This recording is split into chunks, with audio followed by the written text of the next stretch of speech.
pemirsa, dukung channel kami dengan cara like, subscribe, share video ini. Dan jangan lupa untuk menyalakan lonceng notifikasi agar tidak ketinggalan berita terbaru dari kami.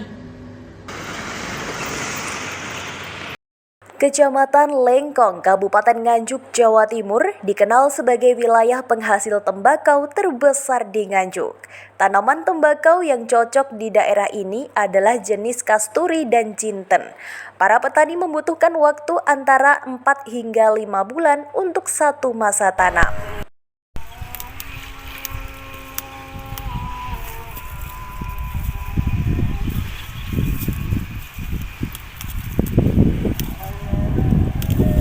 Dalam 1 tahun, petani tembakau di Lengkong dapat melakukan penanaman sebanyak 2 hingga 3 kali dengan dukungan bibit dan pupuk yang masih mudah didapat.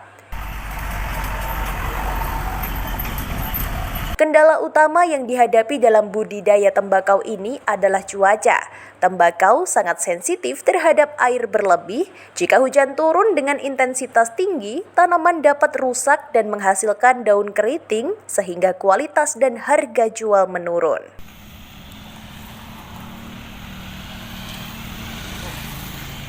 Pada bulan ini, hujan yang turun secara mendadak menyebabkan kerusakan pada daun tembakau, berdampak pada penurunan harga jual.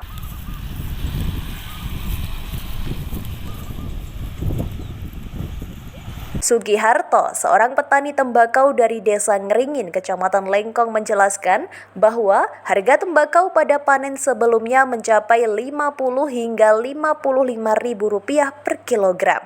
Namun, akibat daun yang rusak, kini hanya dihargai Rp25 hingga Rp30.000 per kilogram. Bapak, namanya siapa Pak? Sugiharto. Pak Sugiharto. Pak Sugiharto sebagai petani tembakau Pak ya? Ya,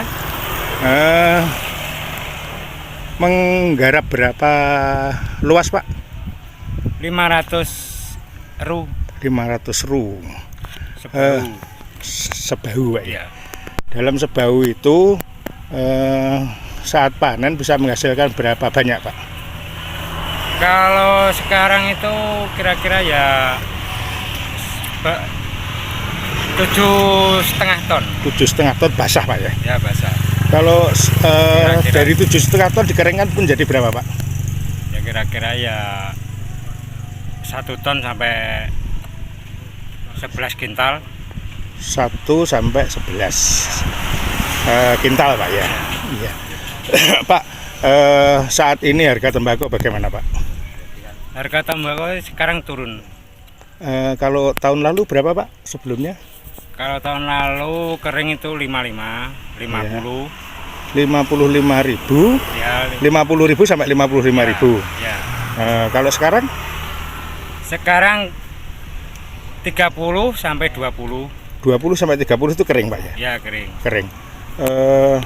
Kesulitan apa Pak dalam menjadi petani tembakau ini Pak? Kesulitannya tuh keriting. Keriting. Kalau tahun sekarang ini. Oh, hamanya keriting itu Pak ya? Hama keriting.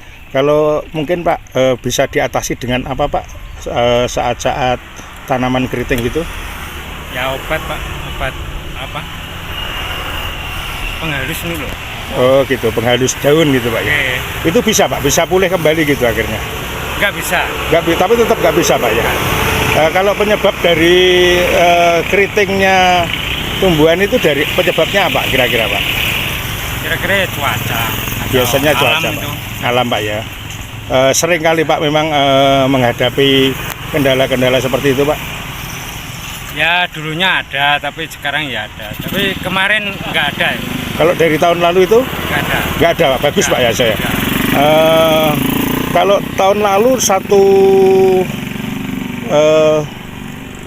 lahannya Bapak itu bisa menghasilkan berapa yang tahun lalu Pak? Banon 100. 500 itu. Dari Banon 100 berapa? 100 itu kalau bersih dapat 15 juta. 15 juta. Padahal Bapak ada 500 banon Pak ya. Ya. Gitu. Iya ya. Kalau saat ini Pak kira-kira rugi atau untung Bapak menjadi petani tembakau? Kalau sekarang ya dibilang ya untungnya untung, tapi nggak besar. Nggak besar itu. Sebenarnya tetap untung, cuma nggak besar. Apakah ada tanggungan-tanggungan mungkin Pak di luar perbankan atau bagaimana gitu muternya uang? Ya pasti Pak. Meskipun dengan harga tersebut, petani tidak mengalami kerugian, Sukiharto mengaku tetap menghadapi tantangan. Dengan adanya kewajiban pembayaran ke bank, ia harus memutar keuangan agar bisa mempersiapkan modal untuk musim tanam berikutnya. Informasi tadi menutup jumpa kita kali ini.